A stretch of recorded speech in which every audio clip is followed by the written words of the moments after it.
Welcome back. اور اب بات کرتے ہیں کچھ کیوریوسٹی کے حوالے سے. اس کی موت ہمارے ہاں کی ہوئی. سیگمنٹ ہے امید پاکستان. وقار احمد ملک ڈاکٹر عارفہ سیدہ زہرا کے ساتھ.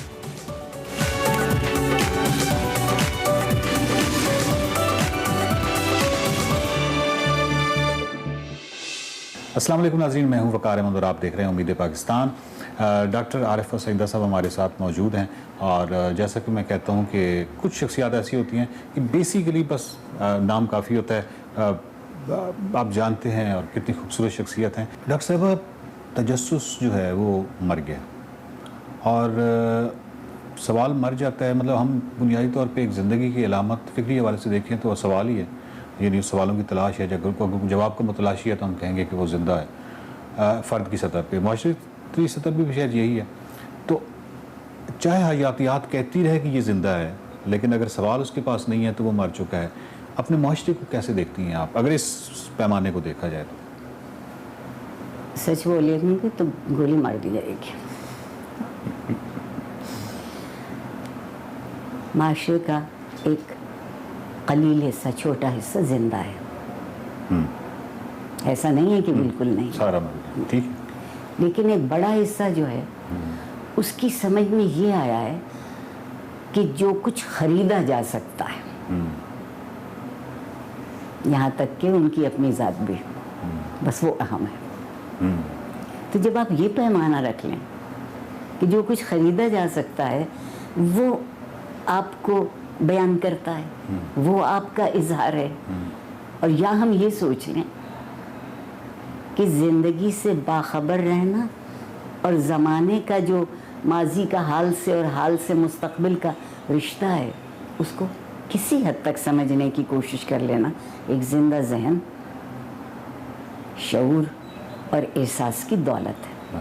ہم اب نہ شعور کی بنیاد پہ زندگی سے تعبیر رکھتے ہیں, نہ احساس کو ہم نے اس قابل جانا ہے. ہم تو یہ جانتے ہیں, ہماری سمجھ میں صرف اقبال کی خودی آ گئی, اور وہ کیسے آئی کہ میں کرتے رہو تو تم بہت, تمہاری خودی بہت بلند ہو. نہیں, یہ نہیں ہو سکتا, یہ نہیں ہو سکتا. اور مجھے تاریخ اس لیے اچھی لگتی ہے کہ وہ ہاتھ تھام کے آپ کو راستہ دکھاتی ہے, مفروضوں پہ نہیں ہے. مفروضوں پہ تو ہم تاریخ لکھتے ہیں, مفروضوں پر نہیں ہے. دیکھیے, اسی سرزمین پر یہ واقعہ گزرا ہے کہ بادشاہ اپنے روزنامچے لکھتے رہے. جتنا سچ اس میں ملے گا اتنا اس بادشاہ کے متعلق لکھی ہوئی کتاب میں نہیں ملے گا. ذاتی ہو گئی نا. ہم نے سوچا ہے کہ تاریخ بس ذاتی کی چیز ہے. یہ کہنا کافی ہے کہ پدرم سلطان بود. جی نہیں, اعتبار کر لیجئے کہ ہمیں ٹھوکر لگ سکتی ہے, ہم غلط کر سکتے ہیں, لیکن اس سے بڑی گنجائش ہمارے پاس یہ ہے کہ پھر ہم اپنے آپ کو اس غلطی کو دہرانے سے بچا بھی سکتے ہیں. بالکل بچا لیجئے. ڈاکٹر صاحب, جب میں کہہ رہا ہوں تجسس مر گیا ہے تو میں اس کانٹیکسٹ میں کہہ رہا ہوں کہ جب آپ سوفوکلیس کا ڈرامہ دیکھتے ہیں یا قدیم یونان کی کوئی بھی چیز دیکھتے ہیں تو وہاں پہ ہارڈ کویسچنز آپ کو نظر آتے ہیں جس کی وہ متلاشی ہیں, جو بڑے سوال ہیں. آج بھی وہ 15-20 سوال ایسے ہی زندہ ہیں اپنے ہونے کے حوالے سے جیسے کبھی تھے. تو وہ جو تجسس جس کا 3-4 ہزار سال انسان اس کا پیچھا کرتا رہا اور وہ سوالوں کا پیچھا کرتا رہا, تو آج ہمارے اپنے معاشرے میں میں دیکھتا ہوں کہ نہ بچے کے اندر وہ سوال ہے, کسی جگہ پہ وہ سوال نہیں ہے. وہ سوال اس لیے نہیں ہے کہ ایسی اچھی بات آپ نے میرے دل کی کہی ہے. میں یہاں سے شروع کروں کہ سوال نہیں ہے, مکالمہ نہیں ہے. مکالمہ نہیں ہے, یگانگت نہیں ہے. واہ واہ واہ. یگانگت نہیں ہے تو ہم صرف بکھرے ہوئے ہیں, ہم ہجوم ہیں. ٹھیک ٹھیک, بالکل بہت اچھا ہجوم ہے. جو بات آپ تجسس کی کر رہے ہیں, قرآن کی آیت ہے کہ تجسس کرو اور ڈھونڈنے نکلو. سیرو کا لفظ ہے, سیر کرنا نہیں کہا. بغیر تجسس کے آپ ڈھونڈ نہیں سکتے. تجسس کی پہلی چیز یہ ہے کہ سوال اٹھانے کی اجازت ہو. آپ اپنے آپ سے تو اٹھا لیں گے, مگر اسے کہیں بہت کسی اپنی کتابوں میں نیچے چھپا کے رکھیں گے. اس کی ایک بنیادی وجہ یہ ہے مجھے معاف کر دیجیے گا کہ انسان کی تعریف کا ایک انتہائی مصنوعی پیمانہ ہم نے بنا رکھا ہے، اور وہ مصنوعی پیمانہ ہمیں جستجو، دیکھ بھال، پرکھ، تجزیہ کسے کہتے ہیں، تنقیدی فکر کسے کہتے ہیں، آپ اس طرح کریں گے تو پھر آپ ہر چیز کے خلاف ہو جائیں گے۔ نہیں، میرا زندگی کا جو پہلا حق ہے وہ زندہ رہنے کا حق ہے۔ ٹھیک، اگر میں زندگی کا احترام نہ کروں اور ان لوگوں کا احترام نہ کروں جو زندہ ہیں تو میں نے کیا کیا؟ ہم سمجھتے ہیں کہ زندگی کا کام یہ ہے کہ بس ہمیں دیے جائے، ٹھیک ہے، اور جہاں کہیں اس نے ہاتھ کھینچ لیا تو یہ سب کسی اور نالائق کی وجہ سے تھا۔ ٹھیک، بالکل ٹھیک۔ ڈاکٹر صاحب، ایک بچہ جو ہے، ہماری نفسیات کی مختلف اسٹڈیز ہیں جو ہمیں بتاتی ہیں کہ 4 سال کا جو بچہ ہے اس کو پر ڈے 476 سوال پوچھنے چاہیے، اور بچہ جو ہے وہ ایک سیریز آف کویشچن پوچھتا ہے نا، مطلب اب بارش کیوں ہوتی ہے، پھر آپ کہتے ہیں بادل ہوتے ہیں، پھر وہ کہتا ہے بادل کیوں ہوتے ہیں، کہاں سے آتے ہیں، آپ کہتے ہیں سمندر سے آتے ہیں، ایک خاص جگہ پہ 3-4 سوال کے بعد آپ کہتے ہیں کہ میرا دماغ مت کھاؤ۔ تو ایک طرف جو بدن کی جو غذا ہے اس کے والے سے تمہاری مائیں بھی بہت سینسٹیو ہیں، اس کو پہنچتی رہتی ہیں، لیکن جو دماغ کی غذا ہے وہ جواب ہیں، جوابات ہیں، تو اس طرف ہمارا بالکل دھیان نہیں ہے، نہیں ہم تو ان کو شٹ اپ کال دے دیتے ہیں بچے۔ صحیح کہہ رہے ہیں، اس میں ایک بنیادی بات ہے، پھر وہی بڑے ہونے کا تکبر کا احساس کہ آپ کا کوئی جواب غلط ہو گیا تو آپ اپنے اس بچے سے، چاہے وہ کلاس روم میں ہے یا آپ کے گھر پر ہے یا سڑک پر ہے، یہ کہہ کے کہیے کہ مجھے اتنا معلوم ہے جو میں تمہیں بتا رہا ہوں، اس سے اور بھی ہوگا جو شاید تمہیں کوئی اور اس کا جواب دے دے۔ یہ جو ایک ذرا سا ظرف بڑا کرنا ہے اپنے آپ کو قبول کر لینے کا، اس معاشرے میں سوال کرنا ناجائز ہے، گناہ ہے۔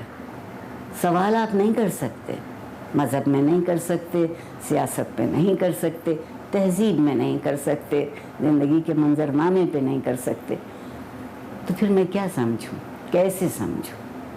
تو ڈاکٹر صاحب، یہ جو بچے ہوتے ہیں یہ کچھ ایسے سوال پوچھتے ہیں، مطلب ہم نے تو ہم بڑے ہوئے، ہم نے تعصبات بھی سیکھ لیے، ہم نے خوف بھی سیکھ لیے، ہم بہت ہی پلیوٹڈ سے ہیں، بچہ بہت پیور ہے، تو وہ کیونکہ پیور ہے تو وہ سوال بھی بڑے خطرناک پوچھتا ہے، وہ جنس اور مذہب کے والے سے بھی پوچھے گا، تو کیا کریں؟ جواب دیجئے، جواب دیجئے، اور اتنی شائستگی آپ کے احساس فکر میں ہو کہ اس کو ایک شائستہ زبان میں کہہ سکے، بجائے اسے ڈانٹنے کے۔ تم کون ہوتے ہو مذہب پہ بات کرنے والے؟ تم کون ہوتے ہو جنس پہ بات کرنے؟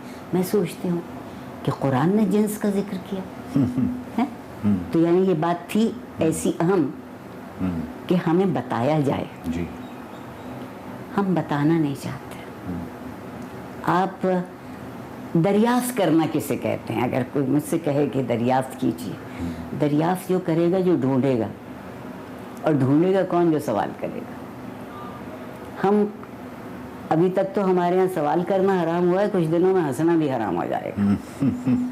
ہم نے علم سے خوش دلی چھین لی۔ ٹھیک ہے، واہ واہ۔ وہ علم جو ایک بنجر چیز کی طرح سے آپ اپنے بچے کو دیتے ہیں، وہ اسے خوش نہیں کرتا۔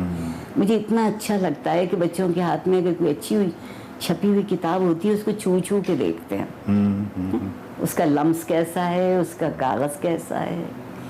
اگر صرف اس کی ظاہری شکل اس کی توجہ کو لے لیتی ہے، تو اگر اس میں کچھ توجہ کی بات لکھی ہے تو کیسے نہیں لے؟ کیا بات۔ تو جو فزکس ہے، جو کیمسٹری ہے، جو بایولوجی ہے، اگر یہ اپنی اس روح کے ساتھ پڑھائی جائے، پڑھانے والا ہو، تو مجھے کبھی کبھی ایسے لگتا ہے جیسے کسی اعلیٰ ترین فکشن سے بھی کہیں دلچسپ چیز ہے۔